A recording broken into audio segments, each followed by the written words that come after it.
네, 탄소 경제 시대를 조망해보는 마지막 순서입니다.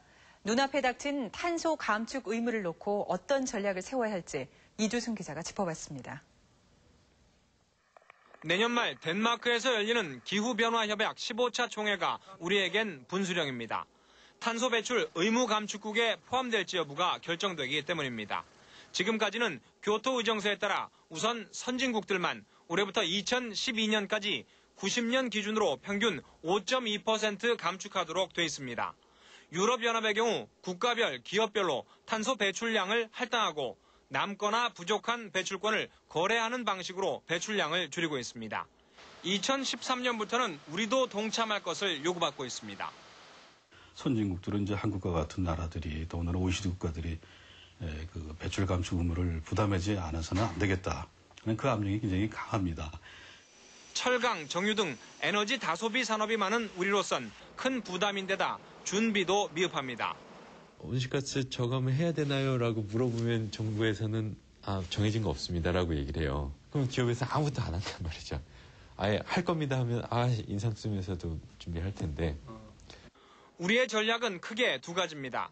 우선 선발 개도국으로 남아 감축 의무를 피하는 것과 다음으로 후발 선진국으로 참여해 감축 의무를 최소화하는 건데 의무 감축을 피하긴 힘들어 보입니다. 의무 감축국이 되면 어떤 방법으로 줄일지도 관건입니다. 유럽식의 배출권 강제 할당제가 있고 감축 목표는 정하지만 기업이 자율적으로 감축하고 나머지는 정부가 부담하는 일본식 등이 있는데 우리 실정엔 일본식이 적합하다는 주장이 많습니다.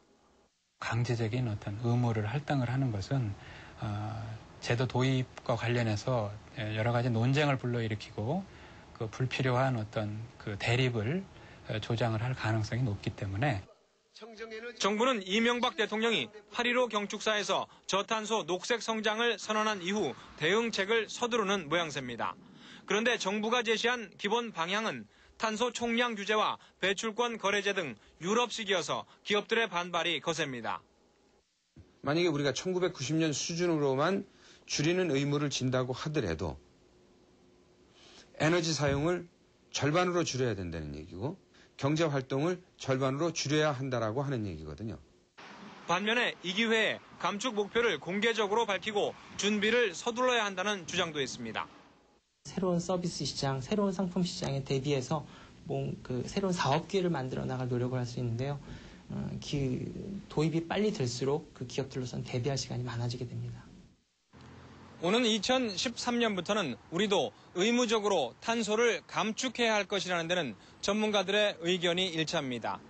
따라서 이제는 정부와 기업 모두 보다 적극적이고 치밀하게 대응 전략을 마련해야 할 때입니다. MBC 뉴스 이주승입니다.